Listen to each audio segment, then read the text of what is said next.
We're going to be resetting the oil life on a 2014 Nissan Pathfinder. This should work for pretty much any submodel, or any model and submodel from like 2013 to 2020. So we're going to clear that message. Then we're going to come over here to the settings. We're just using the buttons on the steering wheel here.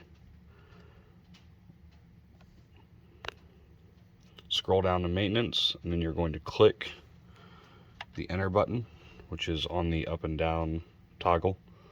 Then you're going to click service. Here you can set how many miles you want for an oil change. So we're going to go ahead, drop this down to 3,000, and then you'll come down to reset. If you don't want to change it, then you'll press the enter button again, and that'll reset it to 0 miles after your oil change.